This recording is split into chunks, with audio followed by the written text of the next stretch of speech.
Part 1. The Whispering Woods.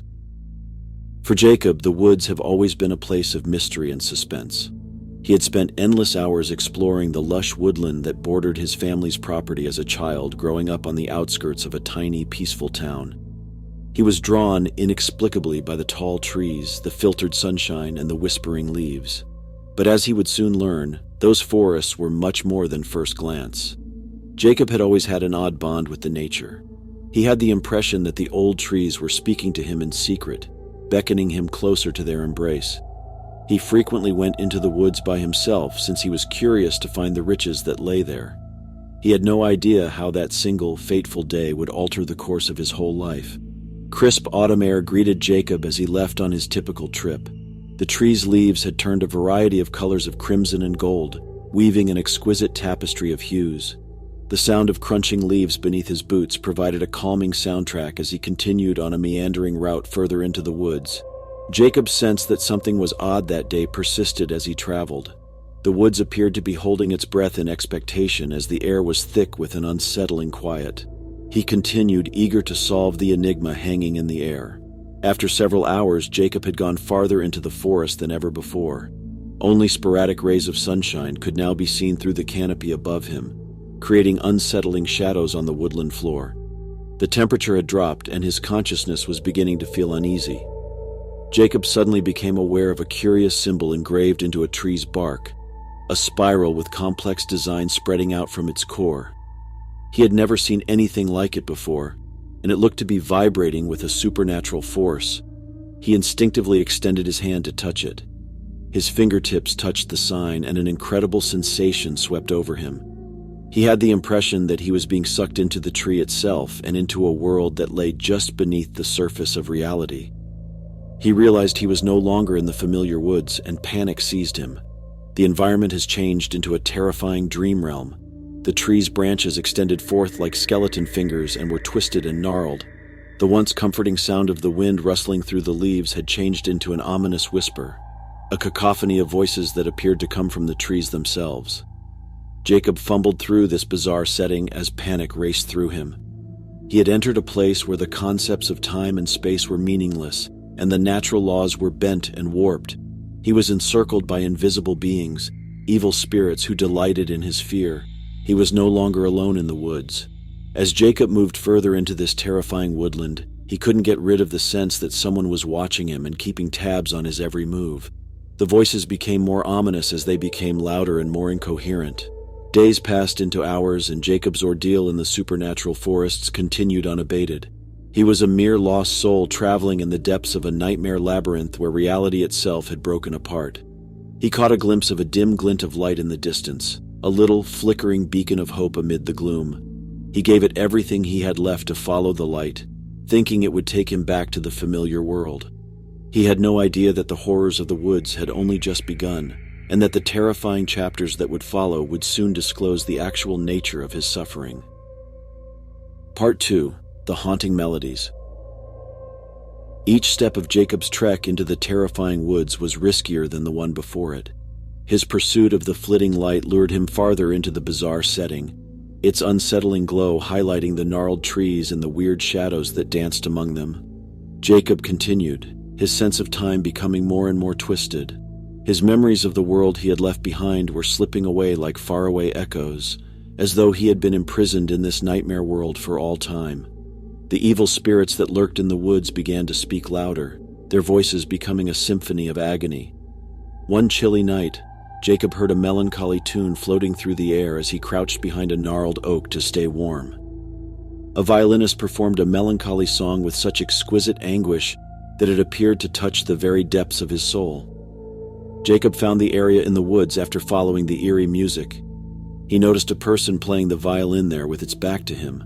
The figure's long black hair and torn clothing seemed to fit in with the nighttime surroundings. With a mix of dread and wonder in his heart, Jacob approached with caution. He got closer and saw that the musician was not quite human. Its melody appeared to conjure up pictures of indescribable anguish and despair, and its fingers seemed to move with an inhuman elegance. When the violinist finally turned to face Jacob, a face that was both absolutely emotionless and breathtakingly beautiful was revealed. Its lips were twisted into a hideous sneer, and its eyes were vacant voids. It spoke with a voice that made Jacob shudder. It said, "Welcome, traveler," with an eerie tune in its own voice. "You have entered a world filled with lost souls and forgotten aspirations. The music never stops here, and the woods are never still." Jacob pressed for details. He yearned to know how to get out of this nightmare setting and get back to the reality he had fled. However, the violinist did nothing but grin and play the melancholy melody. "Escape is an illusion," it proclaimed. "You can't go back once you've entered these forests, so be careful. Accepting your own inner darkness is the only way out." Jacob was not going to accept this dire outcome. Intent on finding a route out of the woods, he turned and ran away from the musician. But no matter which way he tried to go, he always ended up back in the clearing, mired in a never-ending circle. Weeks passed by, and Jacob's despair increased. He was still plagued by the violinist's melancholy songs, which kept replaying in his head. He could see the darkness inside of him deepening, a burning need for something he couldn't quite put his mind to. Jacob came into other wandering spirits who were also ensnared in this nightmare world as he ventured farther into the woods. They discussed the curse of the musician, the evil that had gripped them, and the voracious thirst that ravaged their souls. In order to escape the spell that kept him in the woods, Jacob understood that he had to fight against the darkness. He became increasingly determined as the days went by, since he had not forgotten the world he had left behind and would stop at nothing to go back there. But the horrors that awaited him on the last leg of his journey, and the actual nature of the curse, would put his fortitude to the test in ways he had never anticipated. Part 3. The Price of Escape. Never before has Jacob been so determined to leave the dreadful woods. A continual reminder of the darkness that threatened to swallow him was provided by the violinist's eerie songs and the tortured spirits that walked behind him. He could sense a building hunger inside of him, an unrelenting want for something he couldn't quite put his finger on. Jacob uncovered a secret grove that was illuminated by an unsettling silvery light as he continued to explore the woods. A tall oak tree with limbs thick with spectral glowing leaves stood in the middle of the grove. Jacob came to the conclusion that the unusual light that had led him through the night was coming from this tree. As he got closer to the tree, Jacob sensed a strong energy coming from it. When he reached out to touch one of the glowing leaves, his mind was suddenly overtaken by a wave of recollections. He had glimpses of the people he had left behind, the life he had previously known, and his own history. The tree appeared to provide a way out and a route back to the world he yearned to visit. However, there was a cost. The darkness that had gripped Jacob in the cursed woods was the sacrifice that the tree asked to be made, a portion of Jacob's inner existence. Jacob hesitated, torn between his need to get away and his concern at losing a piece of himself. He was aware that giving into the darkness would result in his spending all of eternity in this nightmare world, just like the tortured souls he had met. But it was impossible to resist the pull of independence. Jacob decided on his course of action with difficulty. In exchange for the tree accepting some of his evil, he was surrounded in a silvery light that drew him out of the cursed woods and into the world he had once known. On the woodland floor, the sun's warm beams covered him as he awakened. It appeared as though he had never gone and that the terrifying trek through the cursed woods had only been a bad dream. But Jacob was aware of the reality. Although he had fled the darkness, he would always be reminded of the cursed woods and the cost he had to pay. Jacob struggled to reintegrate into the world he had left behind when he returned to his little village. The recollections of the violinist's eerie songs and the lost souls he had met tormented him, making him feel odd in his own flesh. He made an effort to ignore and bury the evil within of himself. However, it was never far away, waiting in the shadows as a continual reminder of the cost of his escape. And he was certain that one day the darkness would come again, luring him once more into the terrible woods. Over the years, Jacob withdrew inside himself and avoided the woods like the plague.